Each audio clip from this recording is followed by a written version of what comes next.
بھائی عمران خان صاحب سے ملاقات کروانے کا ان کا مطالبہ بالکل جائز ہے، درست ہے، ان سے ان کی ملاقات ہونی چاہیے اور اس میں کوئی قانونی قدغن نہیں ہے، اور پی ٹی آئی کو بھی یہ احتجاج مؤخر کر دینا چاہیے، اور یہ ہم نے ان سے کل بھی ریکویسٹ کی ہے، لیاقت بلوچ صاحب نے، میں بھی ریکویسٹ کرتا ہوں کہ انہیں مؤخر کرنا چاہیے۔ بلاول صاحب سے ملاقات ظاہر ہے، دیکھیں پولیٹیکل پارٹیز کے درمیان اختلافات ہوتے ہیں اور شدید اختلافات ہوتے ہیں، اور ہمارے تو ظاہر ہے بہت زیادہ شدید اختلاف ہیں، لیکن اس کے باوجود گفتگو بات چیت کرنے میں کوئی حرج بھی نہیں ہوتا، ایشوز کے اوپر بات ہونی چاہیے، بجائے اس کے کہ ذاتی تعلق تو ہر ایک کا ہی اچھا ہوتا ہے، ہماری لڑائی ذاتی لڑائی تھوڑی ہے۔ ملاقات اچھی تھی، انہوں نے ہائی کورٹ سے اسٹے لیا ہوا ہے۔ اب بات یہ ہے کہ میں عدالتوں سے بھی یہی درخواست کرتا ہوں کہ یہ طاقتور لوگ، کرپٹ لوگ اور وائٹ کالر کرمنلز کے لیے آپ کے پاس سارے اسٹے ہوتے ہیں، عوام کو ریلیف دینے کے لیے آپ کے پاس کچھ بھی نہیں ہے، تو یہ عدالتی نظام پر سوالیہ نشان ہے نا۔ اور اسی طرح سے ہم یہ سمجھتے ہیں کہ اگر حکومت آئین اور قانون کے مطابق کوئی کام کرنا چاہتی ہے تو وہ خود جائے نا، نیپرا کو جانا چاہیے نا۔ نیپرا کس لیے؟ ریگولیٹری اتھارٹی ہے نا، یہ تو اس کا کام ہے نا کہ ان تمام چیزوں کو دیکھے۔ ہم نیپرا سے کیا لڑتے رہتے ہیں ہر وقت کہ بھائی اتنے سارے کیسز میں کہ الیکٹرک یا جو جس طرح کی ڈسکوز ہوتی ہیں یہ چلی جاتی ہیں عدالتوں میں، اور نیپرا اس کی پرسوینس نہیں کرتا، فالو اپ نہیں کرتا۔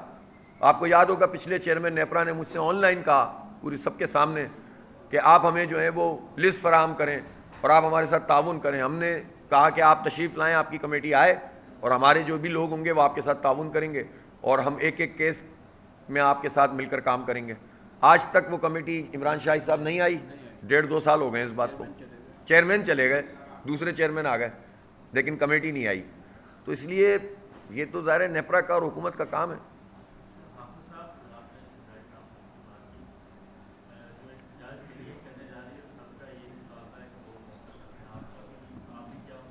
ہاں ہم نے کہا ہے جی۔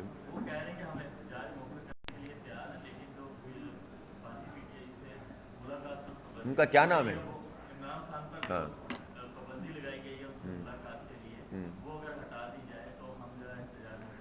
بھائی عمران خان صاحب سے ملاقات کروانے کا ان کا مطالبہ بالکل جائز ہے، درست ہے، ان سے ان کی ملاقات ہونی چاہیے اور اس میں کوئی قانونی قدغن نہیں ہے اور نہ ہونا چاہیے، اور پی ٹی آئی کو بھی یہ احتجاج مؤخر کر دینا چاہیے، اور یہ ہم نے ان سے کل بھی ریکویسٹ کی ہے، لیاقت بلوچ صاحب نے، میں بھی ریکویسٹ کرتا ہوں کہ انہیں مؤخر کرنا چاہیے۔ ایک بات بہرحال اس میں ہے، میں تمام پولیٹیکل پارٹیز اور اپنے سارے سیاسی ورکر سے یہ کرنا چاہتا ہوں کہ دیکھیں ہمارے ملک کے اپنے بے شمار مسائل ہیں، اور ان مسائل کو ہم فیس بھی کر رہے ہیں، ہم جد و جہد بھی کر رہے ہیں، ہم لڑائی بھی کر رہے ہیں، لیکن بعض جگہیں ایسی آتی ہیں کہ جہاں پر ہمیں زیادہ میچورٹی کا مظاہرہ کرنا ہوتا ہے۔ ٹھیک ہے، ہمیں معلوم ہے کہ حکومت بھی ان چیزوں کے پیچھے چھپتی ہے اور اپنی کارروائیاں ڈالتی ہے، لیکن اس سب کے باوجود ایسے مواقع جس میں ہماری قومی وقار اور سالمیت اور استحکام اور اس کا ایک اچھا میسج جا سکتا ہے، وہاں ہمیں ان باتوں کا خیال کرنا چاہیے اور ایسی چیزوں کو اپنے لیے کوئی بارگیننگ پوائنٹ نہیں بنانا چاہیے۔ یہ ایک جنرل بات ہے سب کے لیے۔ تو میں ایک مرتبہ پھر یہ کہتا ہوں کہ عمران خان صاحب سے ملاقات کرنے کی اجازت پی ٹی آئی کی لیڈرشپ کو ملنی چاہیے، فوری طور پر آج ہی ملوائیں، اور پی ٹی آئی کو بھی یہ اپنا احتجاج مؤخر کر دینا چاہیے۔ ایک تو کل آپ نے دیکھا ہوگا کہ میدان جنگ بنا رہا کراچی، پورا دن سیل تھی، تو ڈاکٹر شاہ نواز کے مسئلے پہ سول سوسائٹی نے پروٹیسٹ کرنا تھا، وہ پروٹیسٹ نہیں کرنے دیا گیا، ٹی ایم سی نے اس کو کاؤنٹر پروٹیسٹ کیا۔ اس حوالے سے جماعت اسلامی کس نظر سے دیکھ رہی ہے پوری چیز کو؟ اس کے علاوہ محرم کا واقعہ ہوا، ان کو باہر جانے نہیں دیا گیا۔ جماعت اسلامی اس وقت محرم کے ساتھ کھڑی ہے یا اداروں کے ساتھ کھڑی ہے؟ تیسرا سوال، مزدور پشتین نے کل 10 دکان، آپ نے شاید نالج میں ہوگا پورا معاملہ، وہ جگہ کیا، تو اس حوالے سے آپ ان نکات کو کس نظر سے دیکھیں؟ اچھا دیکھیں، پاکستان میں جو بھی آئین ہے اور قانون ہے اس کے مطابق اگر حکومتیں عمل درآمد کریں تو اس نوعیت کے واقعات جو حساس مذہبی معاملات ہیں وہ رونما نہ ہوں، اور جب وہ رونما ہو جاتے ہیں تو چیزیں ہاتھ سے نکل جاتی ہیں۔ بدقسمتی ہے کہ جتنے قوانین ہیں ان پر عمل درآمد نہیں کیا جاتا، جس کی وجہ سے انریسٹ کریٹ ہوتا ہے، اور کچھ لوگ قانون کو اپنے ہاتھ میں لیتے ہیں۔ جو قانون کو ہاتھ میں لیتے ہیں وہ بھی غلط کرتے ہیں، ظاہر ہے قانون موجود ہے، آئین موجود ہے، پاکستان ہے، تو ہمیں بجائے اس کے کہ قانون پر امپلیمنٹ کروانے کی کوشش کریں، لوگ خود سے جذباتی فیصلے کرتے ہیں اور جو معاملے کو بگاڑ دیتا ہے، تو دونوں صورتوں میں یہ چیز غلط ہے۔ ایک بات تو یہ ہو گئی۔ کل جو کچھ کراچی میں ہوا وہ ظاہر ہے نہیں ہونا چاہیے۔ ایک تو مجھے سمجھ میں نہیں آتا یہ ریڈ زون ایسی کون سی مقدس جگہ ہوتی ہے کہ جہاں پر کوئی احتجاج نہیں کر سکتا. تو احتجاج ہمیشہ ایسا ہوتا ہے کہ انتظامیہ اور احتجاج کرنے والوں کے درمیان اگر سمجھدار لوگ موجود ہوتے ہیں تو یہ معاملات ٹھیک ہو جاتے ہیں, احتجاج بھی ہو جاتا ہے اور مسئلہ بھی یعنی بگڑتا نہیں ہے. اب کل جو کچھ ہوا ہے اور اس میں ایک قیمتی جان چلی گئی ہے اور یہ بہت افسوسناک بات ہے, اور میں سمجھتا ہوں کہ اس کی رسپانسبلٹی حکومت کی ہے, ہر ایک کا حق ہے کہ وہ احتجاج کرے. مہارنگ بلوچ کے حوالے سے آپ نے بات کی تو دیکھیں, قانون اور آئینی ضابطے کے مطابق ہر شہری کو حق حاصل ہے اس کا پاسپورٹ بنے, وہ باہر ٹریول کرے اگر اس کو ویزا ملا ہوا ہے. زبردستی روکنا تو کسی کا اختیار نہیں ہے, اگر روکا ہے تو اس کی کوئی ریزن ہونی چاہیے, بتائیں نا کہ بھئی یہ پرابلم ہے جس کی وجہ سے ہم نے روکا ہے, اس قانون کا اطلاق کیا ہے. اگر وہ نہیں ہے تو اس طرح کے اقدامات کے نتیجے میں تو حکومت اپنی کمزوری کا اظہار کرتی ہے. آج کی دنیا میں کسی کو فزیکلی جانے سے روکنے سے کیا ہوتا ہے, آج کا کیا سوشل میڈیا اور کمیونیکیشن کے اس دور میں آپ کسی کو کیا کر سکتے ہیں آپ. لہٰذا یہ بالکل بچکانہ کام ہوتے ہیں حکومت کے جو نہیں ہونے چاہیے. تیسری بات جو آپ نے سوال کیا ہے پشتون امن جرگے کے حوالے سے, دیکھیں پہلے تو میں یہی کہنا چاہتا ہوں کہ واقعات اس جرگے کے انعقاد سے پہلے ہوئے اس کی ہم نے مذمت کی, انسانی قیمتی جانیں اس میں چلی گئیں. خیر حکومت اس میں انوالو ہوئی, صوبائی حکومت جس کو بہت پہلے انوالو ہو جانا چاہیے تھا. اس وقت مصروف تھے گنڈا پور صاحب کے پی ہاؤس, ادھر سے نکل رہے تھے ادھر جا رہے تھے, تقریریں کر رہے تھے, ٹرک پہ بیٹھے ہوئے تھے. تو وہ مصروفیت کی وجہ سے معاملات اپنے صوبے کے کنٹرول کرنا مشکل ہو رہی تھی ان سے. بہرحال جب وہ ساری جماعتوں کے ساتھ بیٹھے تو مسئلہ آگے کی طرف بڑھا, اور ہم اس بات کا حق رکھتے ہیں اور پاکستان کے عوام رکھتے ہیں کہ آئینی اور جمہوری طریقے سے ہمیں ہر اجتماع کرنے, ہر جلسہ کرنے اور ہر احتجاج کرنے کا حق حاصل ہے, اور پاکستان میں ہر جگہ حاصل ہے. البتہ یہ ضرور ہوتا ہے کہ بعض اوقات انتظامیہ کی اگر کوئی کانفرنس ہے, کوئی فلاح, تو بیٹھ کر بات ہو جاتی ہے. تو یہ معاملات یہاں تک نہ پہنچیں اگر حکومت اپنا ذمہ دارانہ رویہ اختیار کرے.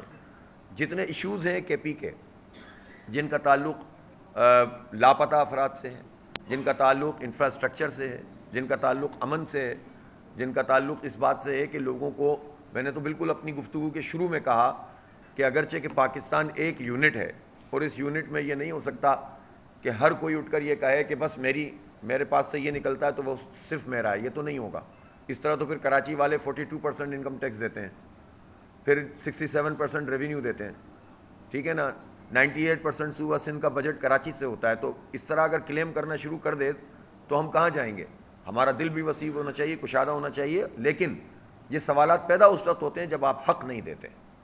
تو پختونوں کا اگر کوئی حق ہے, یا پختونخوا کا کوئی حق ہے, یا بلوچوں کا کوئی حق ہے, یا مہاجروں اور سندھیوں کا کوئی حق ہے, سب کو ملنا چاہیے. پنجابیوں کا حق پنجابیوں کو ملنا چاہیے, اس میں تو کوئی دو رائے نہیں ہے. لیکن اس کی بنیاد پر یہ نہیں ہو سکتا کہ ہم پاکستان کے فریم ورک سے نکل کر کوئی جد و جہد کریں اور کوشش کریں. تو اگر اس پاکستان کے آئین کے فریم ورک میں اور پاکستان کی جو ہماری مملکت ہے اس کے فریم ورک میں کوئی بھی پارٹی اپنے مطالبات کرتی ہے, اگر اس کے مطالبات میں کوئی ایگزیجریشن ہے تو بھی بیٹھ کر بات ہو سکتی ہے نا. تو لیکن یہ ہے کہ ان پرنسپل آپ یہ کہیں کہ جن مطالبات کا تعلق امن سے ہے, جن مطالبات کا تعلق لاپتہ افراد کے حوالے سے ہے, جن کا تعلق انفراسٹرکچر سے ہے, تعلیم سے ہے, روزگار سے ہے, ان سب کی ہم حمایت کرتے ہیں. یہ تو ہمارا بھی مطالبہ ہے. ابھی میں پچھلے 15 دن پہلے, تقریباً 10 سے 15 دن ہوئے, ہم نے تمام قبائلی عمائدین کا ایک جرگہ کیا تھا پشاور میں. وہاں گیا تھا, میری وہاں کی گفتگو سنی نے تو ایک ایک چیز, اور سب سے زیادہ جماعت اسلامی ہے جو اس پوری بیلٹ کے حوالے سے بات کرتی رہی ہے. بدقسمتی کی بات یہ ہے کہ لوگ تاریخ کو بھول جاتے ہیں. جب رشیا نے حملہ کیا افغانستان پر اور اس کا اثر پورے اس پختون بیلٹ پہ پڑا, بعض عناصر ایسے تھے جو رشیا کے ساتھ کھڑے ہوئے تھے پختونوں پر حملے کے خلاف, اس لیے کہ اسلام کا حوالہ اس میں موجود تھا. اس کے بعد امریکہ نے حملہ کیا اس ریجن کے اوپر, اور اس پورے امریکی دور میں وہ عناصر کہ جو آج بہت بڑی بڑی باتیں کر رہے ہیں وہ سب امریکہ کے ساتھ کھڑے ہوئے تھے پختونوں کے خلاف. آج سب کو جو ہے وہ پختون یاد آ رہے ہیں, آج سب کو بلوچ یاد آ رہے ہیں. بھائی یہ بھی تو بتاؤ کہ ماضی میں آپ اور آپ کے بڑوں نے کیا کیا. آپ امریکہ کے ساتھ کھڑے ہو گئے پختونوں کے خلاف, آپ رشیا کے ساتھ کھڑے ہو گئے پختونوں کے خلاف. اگر پاک فوج اپنی ذمہ داری پوری نہیں کر رہی یا ان کے کسی عمل کے نتیجے میں انریسٹ کریٹ ہو رہا ہے تو آپ فوج اور اس کے ادارے سے بات کریں, آپ پاکستان کے فریم ورک سے تو باہر نہیں جا سکتے. یہ وہ چیزیں ہیں کہ جس کا ہم نے بہت پاکستان کی تاریخ میں بہت دیکھا ہے. اس کو ہمیں دکھ ہوتا ہے. ہمارا مشرقی پاکستان کیسے بنگلہ دیش بنا, ایسے بنگلہ دیش بنا کہ وہاں پر عدل کا نظام نہیں تھا، وہاں لوگوں کو محروم کیا گیا، وہاں لوگوں میں انریسٹ کریٹ ہوا اور اس انریسٹ کو قوم پرستی کے نتیجے میں ابھارا گیا. اور مطالبات تو جینوئن ہی ہوتے ہیں، شروع میں تو یہ سارے مطالبات وہی ہوتے ہیں، لیکن پھر آپ آہستہ آہستہ یہ کہنا شروع کرتے ہیں کہ بھائی آپ اپنی حدود میں جائیں اور ہمارے حصے کو ہماری حدود میں رہنے دیں. اور جو کام اگر بیوروکریسی نے غلط کیا تھا یا فوج نے غلط کیا تھا، اس کا خمیازہ پاکستان کو اور بنگلہ دیش کے مشرقی پاکستان کے عوام کو بھگتنا پڑا. لیکن الحمدللہ اس وقت جب انڈیا کی ان کا انفلوئنس ہو گیا اور مکتی بہانی وہاں پر آ گئی، تو جماعت اسلامی نے وہاں بنگلہ بولنے والے لوگوں نے وہ قوم پرستی کا شکار نہیں ہوئے، انہوں نے نظریے اور عقیدے کی بنیاد پر جد و جہد کی. آج تک پھانسی کے پھندوں پہ انہیں لٹکایا گیا، اور آج بنگلہ دیش کے عوام نے بات بتا دی کہ ان کے مسائل اپنی جگہ تھے، پاکستان کے اداروں نے غلط کام کیا تھا، پاکستان کی حکومت نے غلط کیا تھا، لیکن ہم انڈیا کی گود میں نہیں بیٹھ سکتے، ہم انڈیا کی مکتی بہانی کو سر پہ سوار نہیں کر سکتے، ہم انڈیا کے اوپر جو ہے وہ اس کو تسلط قائم نہیں کر سکتے. اور انہوں نے اٹھا کر پھینک دیا ایسے سارے لوگوں کو کہ جو اب تک دھوکہ دیتے رہے تھے قوم پرستی کی بنیاد پر بنگلہ عوام کو. تو یہ بالآخر اس کا نتیجہ یہی نکلتا ہے. تو ہم یہ سمجھتے ہیں کہ یہ کوئی سطحی چیزیں نہیں ہوتی ہیں کہ جس کو بس جذباتی کیفیت میں آپ دیکھیں. جتنے جائز مطالبات ہیں وہ جائز ہیں، اس کی آلریڈی ہم حمایت کر رہے ہیں، اور آج سے نہیں 40 سال سے کر رہے ہیں، اور کریں گے اور زور سے کریں گے، چاہے وہ بلوچوں کے حقوق ہوں، سندھیوں کے ہوں، پشتونوں کے ہوں، مہاجروں کے ہوں، جس کے بھی ہوں.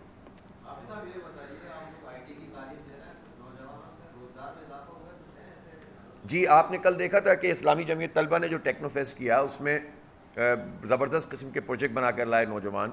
11,000 بچوں کو بچیوں کو سرٹیفکیٹ دیے ہیں جنہوں نے تیسرا جو دور تھا اس کا کورسز بنو قابل کا 3.0 اس سے کورسز کیے تھے.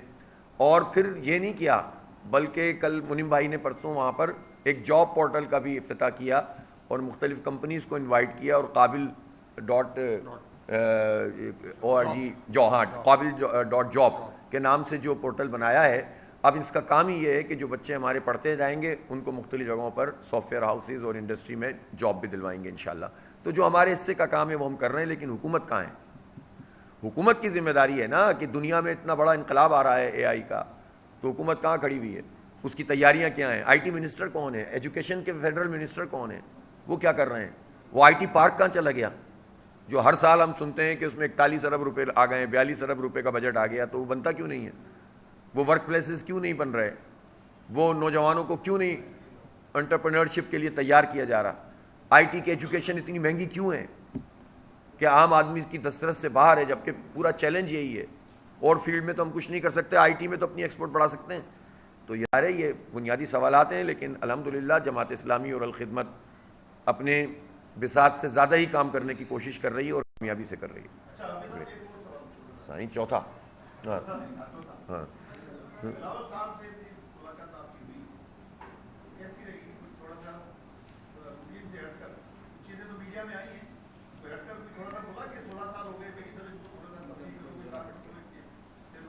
اصل میں دیکھیں وہ ہماری ملاقات بہت واضح طور پر سنگل پوائنٹ ایجنڈا تھا غزہ.